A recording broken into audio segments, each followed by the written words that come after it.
कैसे सिलेबस पूरा होगा। आप अपने पूरे सिलेबस को 3 पार्ट में डिवाइड। सर सिलेबस तो हो जाएगा, चलो ठीक है, जो आपने रूल बता दिया फॉलो कर लूंगा। अब प्रॉब्लम है कि सर रिवीजन कैसे करूं। अगर आप आज से भी हमसे जुड़ोगे ना, तो एक बात याद रखना, आज से भी हम आपको मंजिल तक पहुंचाने की पूरी क्षमता रखते हैं। तो ये पॉइंट नोट कीजिए, मैं बता भी रहा हूं कि कहां पे क्या मिलेगा। कंसिस्टेंसी ही आपको टॉपर बना सकती है, मोटिवेशन सिर्फ 2-4 दिन होता है। आज से कुछ महीने पहले आपने ये सोचा था कि मैं अपना सिलेबस सही समय पर पूरा करके 97% ला करके पूरे प्रदेश में टॉपर बन करके आऊंगा, लेकिन कहीं ना कहीं वो कमी रह गई, कहीं ना कहीं वो कुछ चीजें ऐसी रही कि आप अपना सिलेबस सही समय पे पूरा नहीं कर पाए। अब जब सिलेबस सही समय पे पूरा नहीं हो पा रहा है तो भाई हम क्या करें। हम आज आपको एक ऐसी स्ट्रेटजी बताएंगे जिसमें आप अपना सिलेबस भी पूरा कर लेंगे और साथ ही साथ में आपको रिवीजन करने का भी प्रॉपर मौका मिल जाएगा। अब आप जहां पर बैठे हैं वहीं पर बैठे रहेंगे और उसके बाद अब ये वीडियो तब तक देखेंगे जब तक कि ये आपका पूरा वीडियो समाप्त नहीं हो जाता।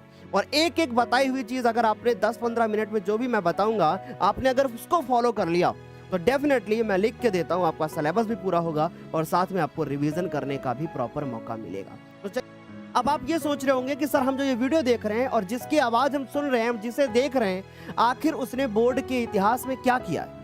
तो भाई हम आपको बताना चाहते हैं कि 2024 का जब रिजल्ट आया था तो पूरे प्रदेश में इस चैनल से पढ़ने वाली चौथी रैंक थी और जब 2025 का रिजल्ट आया तो भाई पूरे प्रदेश में पढ़ने वाले चौथी रैंक तो थी ही मेरे प्यारे बच्चों, दूसरी रैंक, तीसरी रैंक, चौथी, पांचवी, छठी रैंक, सातवीं रैंक में 2 बच्चे थे, 8वीं रैंक थी, 9वीं रैंक थी और 10वीं रैंक भी इसी चैनल की है।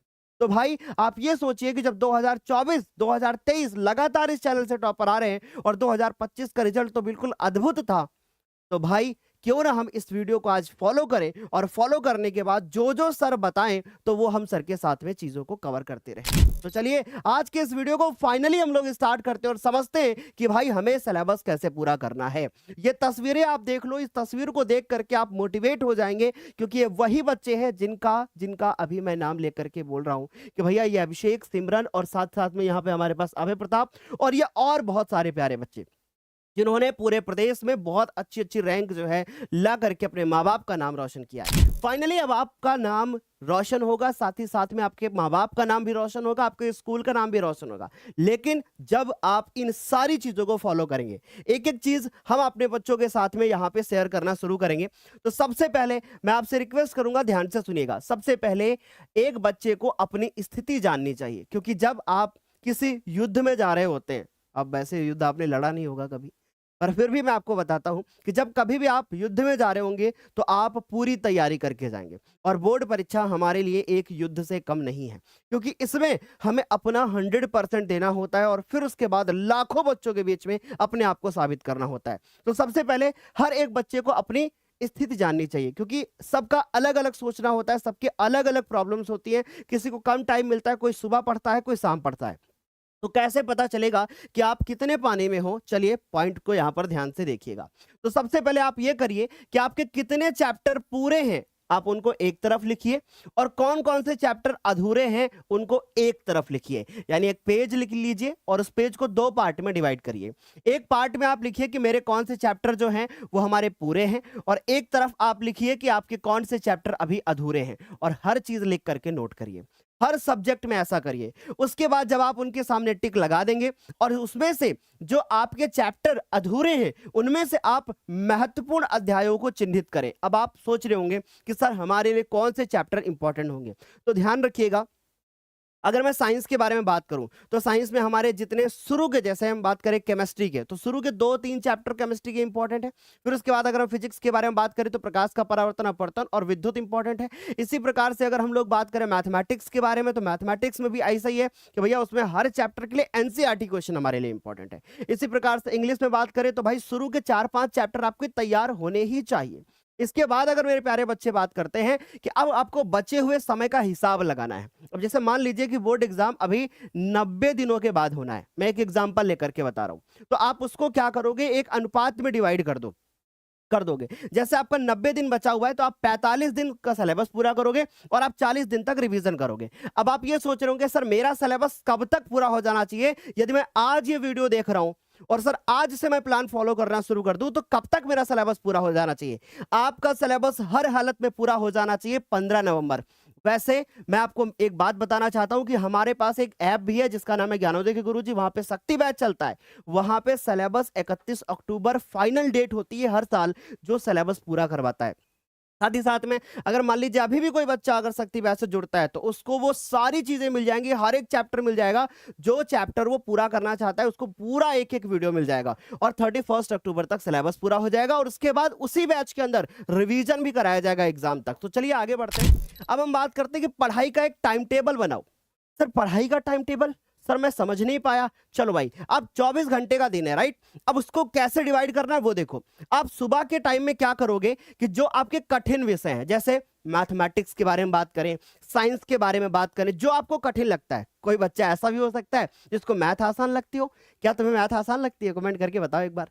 फिर उसके बाद अगर कोई नया चैप्टर है तो आप नया चैप्टर सुबह में स्टार्ट करो और उसके बाद फिर आप उसको शाम तक खत्म करने की कोशिश कीजिए। आधा चैप्टर सुबह पढ़ा, आधा स्कूल से आके तब पढ़ा। फिर उसके बाद जब स्कूल के बाद आप आओगे तो प्रैक्टिस करोगे क्वेश्चंस की, पीवाईक्यू करोगे और साथ में सैंपल पेपर। लेकिन अगर आपका सिलेबस पूरा नहीं है तो आप क्या करोगे? तो थोड़ा ज्यादा फोकस करोगे कि आप अपना सिलेबस पहले पूरा करें। सर सिलेबस पूरा करने का मतलब क्या होता है? सिलेबस पूरा करने का मतलब होता है कि आपके पास हर एक चीज लिखी होनी चाहिए, ताकि जब आपका बोर्ड का पेपर हो तो आप उनको रिवाइज कर सको। टाइम कम लगेगा। सोचिए उस समय पे आपको यह ढूंढना पड़ेगा कि मैं कौन सी चीज तैयार कर लूं, तो प्रॉब्लम है ना। ऐसे में अगर सिलेबस पूरा होगा, जब शस्त्र तैयार होंगे तो युद्ध में जाने में आपको ज्यादा समय नहीं लगेगा। अब आगे बढ़ते हैं मेरे प्यारे बच्चों। फिर उसके बाद हम लोग बात करते हैं रात के टाइम पे। अब रात के टाइम पे इस चैनल पे रोज शाम को इस चैनल पे 7 बजे क्लास चलती है। जैसे ही ठंड शुरू होगी इस समय में परिवर्तन हो जाएगा। यह समय घट करके कितना हो जाएगा? 6 बजे हो जाएगा, क्योंकि अभी सूरज लगभग 6:30 के आसपास ढलता है। तब जब 5:30 के आसपास ढलेगा तो क्लास हमारी 6 के आसपास हो जाएगी। उसके बाद करें तो भैया रोज शाम को डेली आप यूट्यूब पे आइए, एक लेक्चर आप फॉलो करिए।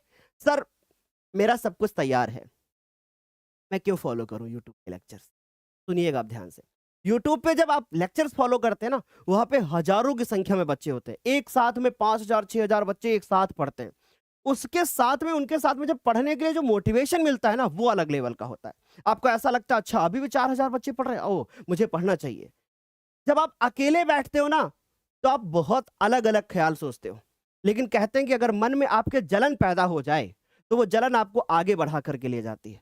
बस वही जलन ही आपको मिलती है रोज शाम को 7 बजे। तो भैया वो तो पढ़ रहा है, और कहते हैं कि जब आप सो रहे होंगे तो वो पढ़ रहा होगा, जब आप सो रहे होंगे तो वो पढ़ रहा होगा, और आप नींद पूरी कर रहे होंगे वो टॉपर बनने की तैयारी कर रहा होगा। तो आप ये सोचो कि कैसे काम चलेगा। तो जलन रखना उस समय पे जरूरी है जब आप पढ़ाई कर रहे हो। ठीक है, आगे बढ़ते हैं। फिर उसके बाद करते हैं छोटे छोटे नोट्स बनाओ। अब फॉर एग्जाम्पल आप एक चैप्टर पढ़ रहे हो, और चैप्टर कौन सा है? यूरोप में राष्ट्रवाद। इतना बड़ा सा चैप्टर, तो भाई उसको ना पार्ट में डिवाइड करो कि भैया 1789 से लेकर के 1815 तक क्या हुआ, फटाफट से पॉइंट नोट कर लिए। फिर उसके बाद 1815 के बाद आपने 1830 तक पहुंचे, क्या क्या हुआ नोट कर लिए। 1830 के बाद 1848 तक क्या हुआ नोट कर लिया। फिर उसके बाद आप आए, आपने कहा इटली का एकीकरण, फिर जर्मनी का एकीकरण, नोट कर लिया, चैप्टर समाप्त। तो ऐसे में क्या होगा कि आपके जो छोटे पॉइंट्स जब आपके तैयार होंगे ना, तो आप बड़े पॉइंट्स बहुत अच्छी तरीके से बना के लिख पाओगे। क्योंकि याद रखना, कोई भी टीचर एग्जाम में आपकी पूरी कॉपी ढंग से चेक नहीं करता है। अगर आपके छोटे पॉइंट्स क्लियर होंगे, अच्छे से लिखे होंगे ना, तो आपको पूरे नंबर मिलेंगे। तो भाई जब छोटे ही पॉइंट नहीं क्लियर होंगे तो बड़ा कैसे लिखोगे ना? तो इसलिए छोटे छोटे नोट्स बनाना बहुत जरूरी है। अब बच्चे के अक्सर सवाल होते हैं, सर एक काम करो ना, आप अपने मन से छोटा नोट्स बना के दे दो। भाई एक चीज बताओ, अगर मैं छोटा नोट्स बना के दे दूंगा, छोटे छोटे नोट्स बना के दे दूंगा माइंड मैप टाइप के, तो भाई आप उनको कैसे लिखोगे? आप उनको समझ नहीं पाओगे ना। क्योंकि मैंने कोडिंग में लिख दिया, पर लिखते टाइम मैंने सोचा कि मुझे ये वाली चीज तो याद है, चलो ये नहीं याद है ये लिख लेता हूं। तो आप अपने छोटे नोट्स स्वयं बनाइएगा। हर बच्चे के नोट्स बनाने के तरीके अलग होते हैं, आप जो बनाएंगे वो बेस्ट ही होगा। आगे बात करते हैं। अब हम लोग बात करते हैं कि सिलेबस कंप्लीशन स्ट्रेटजी।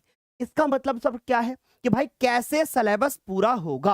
आप अपने पूरे सिलेबस को 3 पार्ट में डिवाइड करो। पार्ट नंबर हमारे पास ए बी सी, उनको डालिए आप 3 पार्ट में। जो पार्ट ए होगा उसमें हाई वेटेज और आसान, वो आप पहले पढ़ लो। मैंने क्या कहा? हाई वेटेज और आसान, यानी जो आसान भी हो और जिनके नंबर भी बहुत ज्यादा मिलते हो। जैसे सर अगर साइंस के बारे में बात करें तो सर साइंस में सबसे पहले प्रकाश का परावर्तन अपवर्तन, या हम कहें मानव नेत्र का बड़ा सा क्वेश्चन आता है ना, वो तैयार कर लो। दूरदर्शी दोष निकटदर्शी दोष आसान भी है, हाई वेटेज वाले भी हैं। और जैसे मैथमेटिक्स के बारे में बात करें, सांख्यिकी पहले पढ़ डालो क्योंकि वही आना है भैया। √3 कैसे एक अपरिमेय संख्या, एक बार तैयार करो, छोड़ो, दोबारा नहीं पढ़ने की जरूरत। एक्सरसाइज 8.3 जितने भी उसमें क्वेश्चंस हैं हमारे एनसीईआरटी के, वो सारे तैयार करो, वही आपके आएंगे 10-12 क्वेश्चन। तो ये हाई वेटेज और आसान है कि एक बार तैयार किया, इनको दोबारा नहीं पढ़ने की जरूरत है।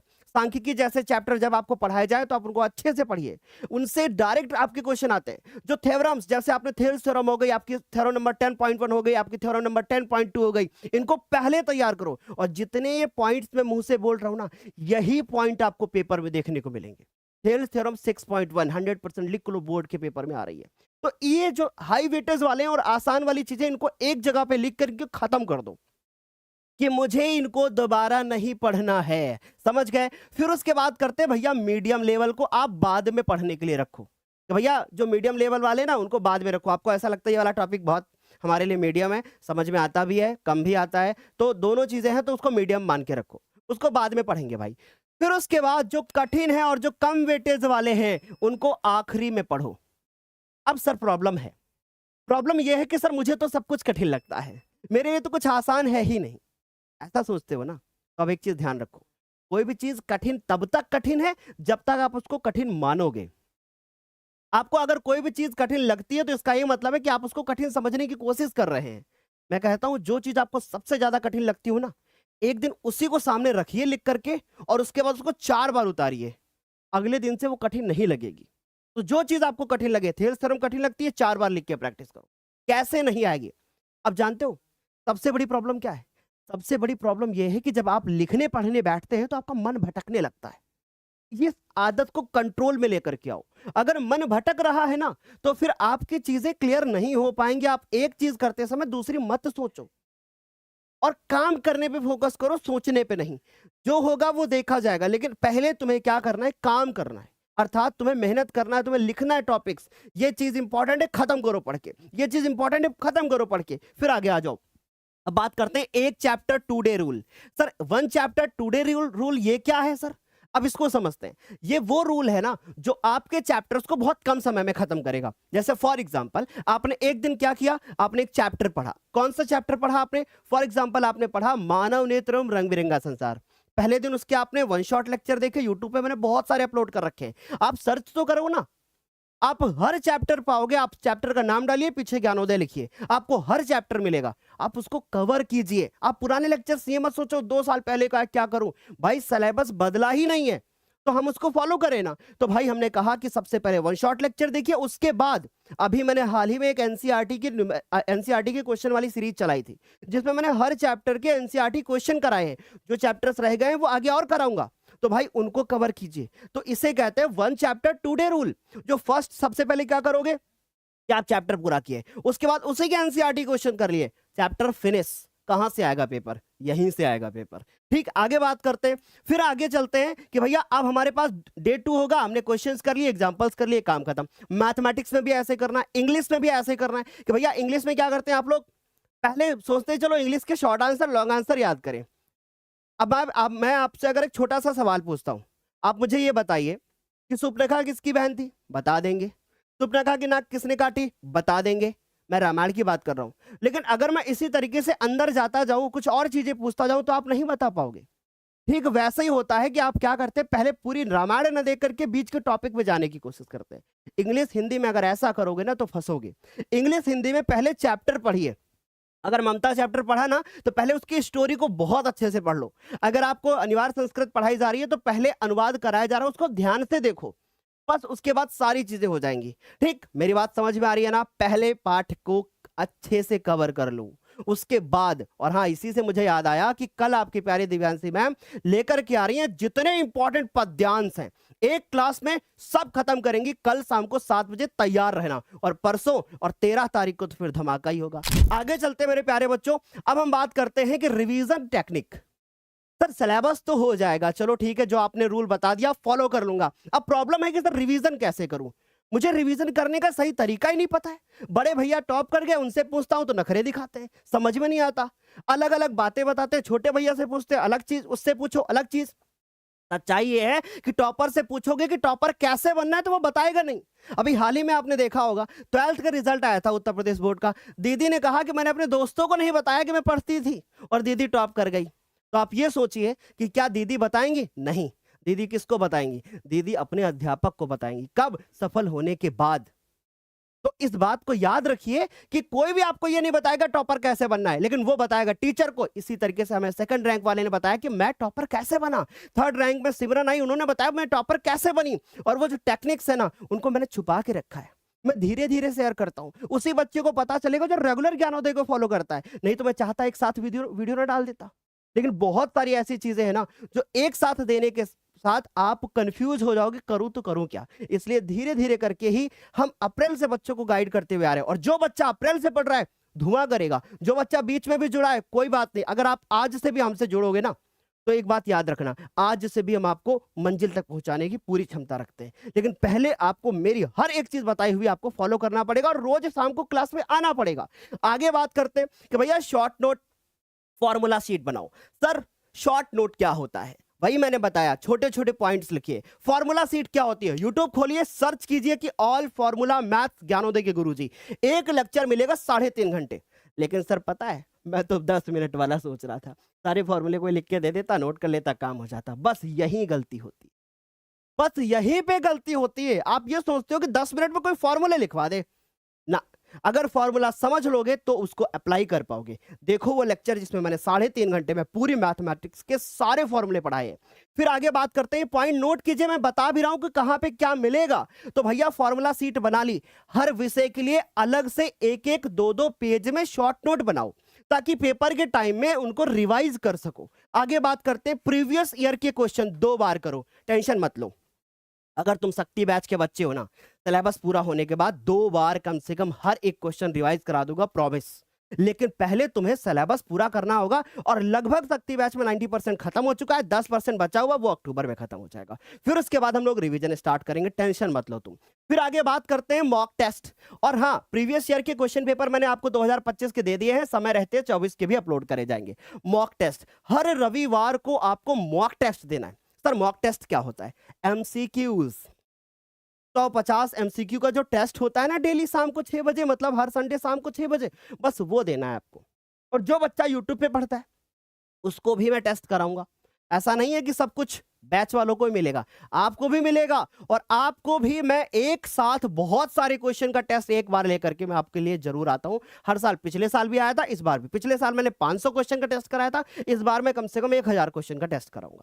ठीक, आगे बढ़ते हैं कि टाइम बाउंडेशन प्रैक्टिस, यानी टाइम बाउंड प्रैक्टिस। अब ये क्या होती है सर? Real practice. 3 घंटे बैठ के एक पेपर सॉल्व करने की क्षमता अगर आपके अंदर आ गई ना, तो भाई याद रख लो, पेपर में तुम धुआं धुआं करके आओगे। लेकिन प्रॉब्लम कहां होती है पता? प्रॉब्लम यहां होती है कि जब तुम्हें लगता है कि भाई 3 घंटे का पेपर है, चलो भाई घर में मेरे से हो जा रहा है, 2 घंटे में उड़ा देते। टॉपर से पूछोगे कि आपका मैथ का पेपर कितने देर में हुआ था, तो यही बोलेगा मैंने पूरे 3 घंटे का सही इस्तेमाल किया। अगर आपसे कोई कहता है कि भाई 3 घंटे का पेपर 2 घंटे में करके कर देना, ना, उससे तुम बहादुर नहीं हो जाओगे। इसके लिए मैंने वीडियोस बना रखे हैं कि कैसे 3 घंटे के लिए आप टाइम को मैनेज करोगे। हर एक सब्जेक्ट के ऊपर बनाया है, इसी यूट्यूब चैनल पे पड़ा हुआ है कि भैया how to manage time in maths paper by Gyanoday. Search करके देखो, आपको 15 मिनट 20 मिनट का लेक्चर मिलेगा, वीडियो मिलेगा छोटा सा, जिसमें हमने बताया कि भाई कैसे आपको पूरे 3 घंटे मैनेज करना है। और वो लाखों में देखे गए हैं बच्चों के द्वारा, तब जाकर के वो वापस आके बोलते हैं। उसी वीडियो के नीचे कमेंट देखिएगा, बोलेंगे इस बच्चे, सर मैं 3 घंटे का सही इस्तेमाल करके आया हूं। 3 घंटे का पेपर 2 घंटे 50 मिनट में भी नहीं कराऊंगा आपका, 3 घंटे में ही कराऊंगा। और एक एक मिनट में आपको कैलकुलेट करके दे देता हूं। तो चलिए भाई आगे बढ़ते हैं। टाइम बाउंडेशन प्रैक्टिस, 3 घंटे का रियल टाइम कैसे? अब मैं अभी से इसकी प्रैक्टिस कैसे करूं? एक क्वेश्चन पेपर लीजिए, उसको हर संडे सुबह बैठिए लेकर के और साथ में उसको सॉल्व कीजिए। आप ऐसे करोगे तो 1 महीने में कम से कम आप 5 सब्जेक्ट के पेपर को आराम से सॉल्व कर सकते हो। ये रियल प्रैक्टिस हर संडे को आप जरूर कर लिया करें। आगे बढ़ते हैं मेरे प्यारे बच्चे, चाहे शाम को करें चाहे सुबह करें। फिर अब हमारे पास लास्ट स्टेप आता है कि माइंड एंड मोटिवेशन। तो बी प्लीज काम, शांत रहिए और अब हमारी बात को हाथ जोड़ के रिक्वेस्ट है, ध्यान से सुनो। अब मैं आपको बहुत शांत होकर चीजों को बताता हूँ। पहला पॉइंट है कि भैया बीच बीच में 10-15 मिनट का ब्रेक।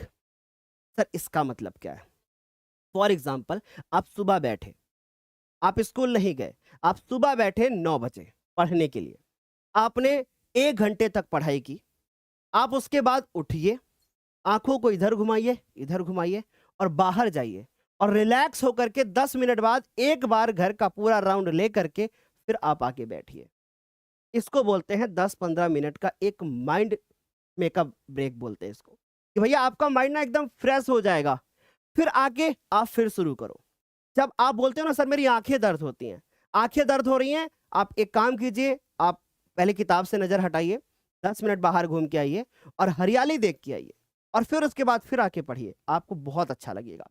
ये पॉइंट हमेशा याद रखना। दूसरी चीज, नींद आप लीजिए 6-7 घंटे रोज। ये सवाल रहता है ना तुम्हारा कि सर कितने घंटे की नींद लूं? बस 6-7 घंटे की नींद आपके लिए बहुत इंपॉर्टेंट है, बस उतनी लेना है आपको, इससे ज्यादा नहीं, इससे कम नहीं। सर मैं तो 12 बजे तक पढ़ता हूँ, पता है सर, टॉपर बनना इस बार। 12 बजे तक पढ़ने से टॉपर नहीं, सही ढंग से पढ़ने से टॉपर बनते। और आज जो चीजें बताई हैं उनको अगर आपने पेपर तक फॉलो कर लिया तो डेफिनेटली लिख के रख लो, टॉपर बनने से कोई नहीं रोक सकता। 6-7 घंटे की नींद, अगर 12 बजे सोते हैं 7 बजे सुबह उठ जाइए, 6 बजे सुबह उठ जाइए। 2 बजे रात में सोते हैं 8 बजे सुबह तक सोइए, लेकिन 7 घंटे की नींद जरूर लीजिए अभी, अन्यथा जब बोर्ड का पेपर आएगा उस समय तक आप शारीरिक रूप से कमजोर हो जाएंगे और फिर आपको प्रॉब्लम फेस करनी पड़ेगी। क्योंकि याद रखिएगा, पेपर में लिख तभी ढंग से पाएंगे जब आप पूरी तरीके से स्वस्थ होंगे, अन्यथा वहां आपका सर दर्द होगा, प्रॉब्लम्स होंगी। इसलिए पेपर में सबसे ज्यादा जो जरूरी चीज है वो है आपका स्वास्थ्य, और स्वास्थ्य अगर ढंग से रहेगा, आपका अच्छा रहेगा, तो आपका पेपर बहुत अच्छा होगा। ठीक है बच्चों, आगे अगर हम बात करें तो हमने आप लोगों के लिए बहुत बड़ा सा प्लान किया है, जो कि अंतिम युद्ध हमारा होने वाला है 13 अक्टूबर को। तो भाई 13 अक्टूबर शाम को 7 बजे हमारे साथ जुड़ना मत भूलिएगा, आपकी बोर्ड परीक्षा की तैयारी के लिए, जिसमें हमने कुछ ऐसा ही प्लान किया है कि आपका पूरा सिलेबस भी हो जाएगा और आपका पूरा रिवीजन भी हो जाएगा। तो ये प्लान मैं आप लोगों के लिए लेकर के आ रहा हूं। तो 13 तारीख शाम 7 बजे हमारे साथ यूट्यूब चैनल पर लाइव जुड़ना मत भूलिएगा और प्लीज कमेंट करके बताइएगा कि आज का वीडियो कैसा लगा। जाने से पहले मैं आपको एक छोटी छोटी सी कुछ मोटिवेशन वाली लाइन आपके लिए बोल करके जाता हूं कि भैया, कि अगर मैं कर सकता हूं, ये विश्वास रखो कि हाँ मैं कर सकता हूं या मैं कर सकती हूं। आज इस वीडियो के कमेंट सेक्शन में अगर आपने लास्ट तक वीडियो देखा है तो ये कमेंट आपकी होनी चाहिए कि हाँ सर मैं कर सकता हूं, इस वीडियो को देखने के बाद, कि हाँ सर मैं कर सकती हूं इस वीडियो को देखने के बाद। और याद रखना, मोटिवेशन जो आपको ये 10-15 मिनट का भी मिला है ना, ये सिर्फ और सिर्फ काम आएगा तब तक जब तक ये चीजें याद रहेंगी। लेकिन एक ऐसी चीज है जो आपको जीवन में और आगे लेकर के जाएगी, वो है कंसिस्टेंसी। किसी काम को करने की प्रति, चाहे मैं अपनी कंसिस्टेंसी की बात करूं, चाहे आपके पिताजी की कंसिस्टेंसी की बात करूं कि रोज सुबह उनको ऑफिस जाना है तो ऑफिस जाना है, अगर मम्मी को रोज खाना बनाना है तो मम्मी को रोज खाना बनाना है, अगर भैया को रोज काम करने जाना है तो भैया को रोज काम करने जाना है। ठीक उसी प्रकार अगर आप रोज आपको पढ़ना है तो रोज आपको पढ़ना ही है। कंसिस्टेंसी ही आपको टॉपर बना सकती है, मोटिवेशन सिर्फ 2-4 दिनों तक चलता है। तो याद रखिएगा, आज के इस वीडियो के बाद मैं चाहूंगा कि इस मोटिवेशन के बाद आप कंसिस्टेंसी पर आओगे और आपको दोबारा किसी मोटिवेशन वाले वीडियो को देखने की आवश्यकता नहीं होगी। तो तब तक के लिए फिर bye bye, take care, thank you so much. मिलते हैं अगले वीडियो में। एक छोटी सी बात और है कि अगर कोई बच्चा अंतिम बैच से जुड़ना चाहेगा, जब आएगा अंतिम बैच हमारा, लेकिन अगर उसके पास शक्ति बैच है तो उसको अंतिम बैच लेने की आवश्यकता नहीं होगी। इसलिए अगर आप समय रहते अंतिम बैच शक्ति बैच लेना चाहते हो तो आप उसको ज्वाइन कर सकते हैं। ठीक है, so okay, bye bye, take care, thank you so much.